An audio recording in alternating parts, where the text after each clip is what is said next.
ವಿಧಾನ ಪರಿಷತ್ ಚುನಾವಣೆಯ ಒಂದು ರೋಚಕ ಘಟ್ಟ ಈ ತಿಂಗಳು ತಲುಪೋದಿದೆ. ಆದರೆ ಅದಕ್ಕೂ ಮುಂಚೆನೆ, ಚುನಾವಣೆಗೂ ಮುಂಚೆನೆ ಇಡೀ ಎಲೆಕ್ಷನ್ ಅಲ್ಲೇ ಒಂದು ಟ್ವಿಸ್ಟ್ ಸಿಗ್ತಾ ಇದೆ. ನಿಮಗೆ ನೆನಪಿರಬಹುದು, ಮಧ್ಯಪ್ರದೇಶದ ರಾಜ್ಯಸಭಾ ಕಾಂಗ್ರೆಸ್ ಅಭ್ಯರ್ಥಿ ಮೀನಾಕ್ಷಿ ನಟರಾಜನ್ ಅವರ ನಾಮಪತ್ರ ತಿರಸ್ಕಾರ ಆಗಿದೆ. ಕಾರಣ ಏನು? ಕೆಲವೊಂದಷ್ಟು ಮಾಹಿತಿಯನ್ನು ಅವರು ಅಫಿಡವಿಟ್ನಲ್ಲಿ ಮುಚ್ಚಿಟ್ಟಿದ್ದಾರೆ. ಈ ಹಿನ್ನೆಲೆ ಅವರ ನಾಮಪತ್ರ ಅಸಿಂಧು ಆಗಿತ್ತು. ಸೊ ಅದೇ ಥರದ ಒಂದು ಬೆಳವಣಿಗೆ ಬಹುಶಃ ನಮ್ಮ ರಾಜ್ಯದ ವಿಧಾನ ಪರಿಷತ್ ಚುನಾವಣೆಯಲ್ಲೂ ಕೂಡ ಆಗಬಹುದು ಅನ್ನುವಂಥ ಅಂದಾಜಿದೆ. ಕಾರಣ ಏನು ಅಂತಂದ್ರೆ, ಖುದ್ದಾಗಿ JDS MLCನೇ ಬಿಜೆಪಿ ಅಭ್ಯರ್ಥಿಯ ವಿರುದ್ಧ ಒಂದು ಬಾಂಬ್ ಸಿಡಿಸಿದ್ದಾರೆ. ಮಳವಳ್ಳಿ ಶಿವಣ್ಣ ಅವರು ತಮ್ಮ ವಿರುದ್ಧ 4 ಕ್ರಿಮಿನಲ್ ಕೇಸ್ಗಳಿದ್ದಾವಲ್ಲ, ಅದನ್ನು ಮುಚ್ಚಿಟ್ಟಿದ್ದಾರೆ ಅನ್ನುವಂಥ ಒಂದು ಹೇಳಿಕೆಯನ್ನ ಕೊಟ್ಟಿದ್ದಾರೆ. ಎಲ್ಲ ದಾಖಲೆಗಳೊಂದಿಗೆ ಚುನಾವಣಾಧಿಕಾರಿಗೆ ನಾವು ದೂರು ಕೊಟ್ಟಿದ್ದೇವೆ, ಹೀಗಾಗಿ ಅವರ ನಾಮಪತ್ರವನ್ನ ತಿರಸ್ಕಾರ ಮಾಡಬೇಕು ಅಂತ JDS MLC ಅವರೇ ಪಟ್ಟು ಹಿಡಿದಿರುವಂಥದ್ದು. JDS MLC ಗೋವಿಂದರಾಜು ಈ ರೀತಿಯಾಗಿ ಹೇಳಿಕೆಯನ್ನ ಕೊಟ್ಟಿರುವಂಥದ್ದು. ಮಳವಳ್ಳಿ ಶಿವಣ್ಣ ಅವರು ಏನು ಅಭ್ಯರ್ಥಿ ಆಗಿದ್ದಾರೆ ವಿಧಾನ ಪರಿಷತ್ಗೆ ಬಿಜೆಪಿಯಿಂದ, ಸೊ ಅವರು ತಮ್ಮ ವಿರುದ್ಧ ಇರುವಂಥ 4 ಕ್ರಿಮಿನಲ್ ಪ್ರಕರಣಗಳನ್ನು ಮುಚ್ಚಿಟ್ಟು ಅಫಿಡವಿಟ್ನಲ್ಲಿ ಅದನ್ನು ಮೆನ್ಷನ್ನೇ ಮಾಡಿಲ್ಲ. ಸೊ ಹೀಗಾಗಿ ಅವರ ನಾಮಪತ್ರ ಅಸಿಂಧು ಆಗಬೇಕು, ತಿರಸ್ಕಾರ ಆಗಬೇಕು ಅನ್ನುವಂಥ ಪಟ್ಟನ್ನು ಹಿಡಿದಿದ್ದಾರೆ. ಅದರ ಇನ್ನೊಂದು ಕಡೆಯಲ್ಲಿ ಮಳವಳ್ಳಿ ಶಿವಣ್ಣ ಅವರು ಹೇಳುವಂಥದ್ದು, ನನ್ನ ವಿರುದ್ಧ ಒಂದು ಸಿಂಗಲ್ ಕೇಸ್ ಕೂಡ ಇಲ್ಲ, ಒಂದು FIR ಕೂಡ ದಾಖಲಾಗಿಲ್ಲ ಅಂತ.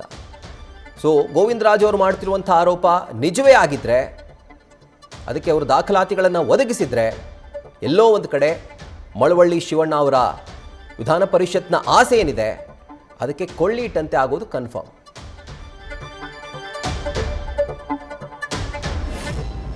ಈ ದಿನ ಏನು ಒಂದೊಂದು ನಾಮಿನೇಷನ್ಸ್ ಕೊಟ್ಟಿದ್ವಿ, ಅದು ನಾವು ಈ ಸ್ಕ್ರೂಟಿನಿ ಟೈಮಲ್ಲಿ ಒಂದು ಅಬ್ಜೆಕ್ಷನ್ ಮಾಡಲಿಕ್ಕೆ ನಮಗೆ ಮಾಹಿತಿ ಸಿಗದೇ ಇರೋದ್ರಿಂದ, ಮಾಹಿತಿ ಸಿಕ್ಕ ನಂತರ ಇವತ್ತು ನಮ್ಮ ಸನ್ಮಾನ್ಯ ಶಿವಣ್ಣ ಅವರು ಏನು ನಾಮಪತ್ರ ಸಲ್ಲಿಸಿದ್ದಾರೆ, ಅದರಲ್ಲಿ ಅವರು ತಮ್ಮ ವಿರುದ್ಧ ಇದ್ದಂಥ 4 ಕ್ರಿಮಿನಲ್ ಮೊಕದ್ದಮೆಗಳನ್ನು ಫಾರಂ 26ರಲ್ಲಿ ಅವರು ಅದನ್ನು ಡಿಸ್ಕ್ಲೋಸ್ ಮಾಡಬೇಕಾಗಿತ್ತು ಕಾಲಮ್ಸಲ್ಲಿ.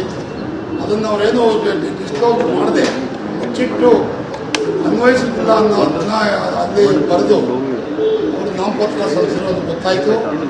ಅದು 1951ರ ಜನಪ್ರತಿನಿಧಿ ಕಾಯ್ದೆ ಪ್ರಕಾರ ಅದನ್ನು ಅವರು ಈ ಫಾರಂ 26ರಲ್ಲಿ ಮಾಹಿತಿ ಕೊಡಬೇಕಾಗಿತ್ತು.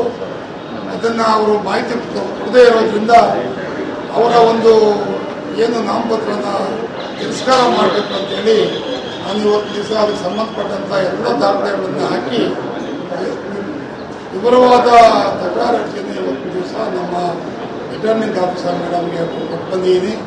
ಅವರನ್ನು ಮನವಿ ಮಾಡಿದ್ದೇನೆ.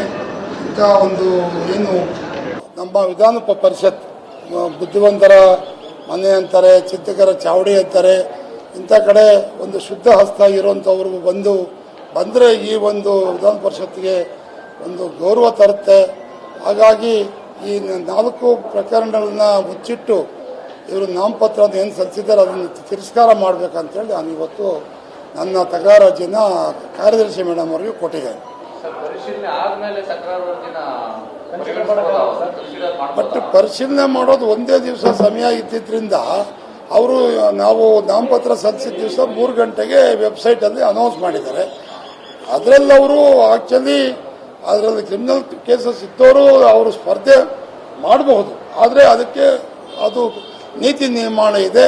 ಅದನ್ನು ಸ್ಪರ್ಧೆ ಮಾಡೋಕ್ಕೆ 3 ದಿವಸ ಮೊದಲೇ ಲೋಕಲ್ ಪೇಪರಲ್ಲಿ ಹಾಕಿ ಆ ಪೇಪರ್ನ ಕಟಿಂಗ್ನ ಎನ್ಕ್ಲೋಸ್ ಮಾಡಿ ಅವರು ಸ್ಪರ್ಧೆ ಮಾಡಬೇಕಾಗಿತ್ತು. ನಮಗೆ ಮಾಹಿತಿ ಇರಲಿಲ್ಲ, ಯಾಕಂದರೆ ಕ್ರಿಮಿನಲ್ ಮೊಕದ್ದಮೆ ತಿಳ್ಕೋಬೇಕಾದ್ರೆ ಅದು ಅವತ್ತಿನ ಒಂದು ದಿವಸದಲ್ಲಿ ನಾವು ತಿಳ್ಕೊಳ್ಳಿಕ್ಕೆ ಸಾಧ್ಯ ಇಲ್ಲ. ನಾವು ನೆಟ್ಟಲ್ಲಿ ಚೆಕ್ ಮಾಡ್ಬೋದು, ಚೆಕ್ ಮಾಡಿದ್ರು ಕೂಡ ಶಿವಣ್ಣ ಅನ್ನೋರು ಭಾಳ ಮಂದಿ ಇರ್ತಾರೆ. ನಾವು ಕೊಡೋ ಮಾಹಿತಿ ಅದು ಸರಿಯಾದ ಮಾಹಿತಿ ಆಗಿದ್ರೆ ಮಾತ್ರ ಅದಕ್ಕೂ ಊರ್ಜಿತ ಆಗತ್ತೆ ಅಂತೇಳಿ ನಾವೆಲ್ಲ ಆ ಮಾಹಿತಿ ತಗೊಂಡು ಅದಕ್ಕೆ ಬೇಕಾದ ದಾಖಲೆಗಳೆಲ್ಲ ತಗೊಂಡು ಎನ್ಕ್ಲೋಸ್ ಮಾಡಿ ಕೊಟ್ಟಿದ್ದೇವೆ. ಅದು ತಪ್ಪೇ ಆಗಿದ್ರೆ ಅದು ಕ್ರಮ ತಗೊಳ್ಳಿಕ್ಕೆ ಅದರದೇ ಆದಂತಹ ನೀತಿ ನಿಯಮಗಳು ಇರ್ತದೆ.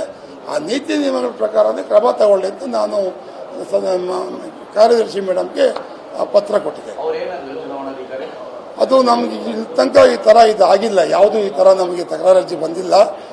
ಅದು ನಮ್ಮ ಕಾನೂನು ಇಲಾಖೆ ಜೊತೆ ಅದನ್ನು ಚರ್ಚೆ ಮಾಡಿ ಕಾನೂನು ಪ್ರಕಾರ ಏನು ಕ್ರಮ ತಗೋಬೇಕು ಅದನ್ನು ತಗೊಳ್ತೀವಿ ಅನ್ನೋ ಮಾತನ್ನು ಹೇಳಿದ್ದಾರೆ.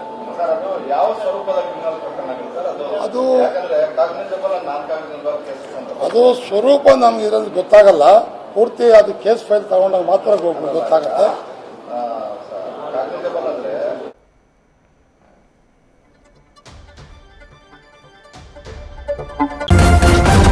ನ್ಯೂಸ್ ಫಸ್ಟ್ ನಿರ್ಭೀತಿಯಿಂದ ನಿಮ್ಮ ಪರವಾಗಿ.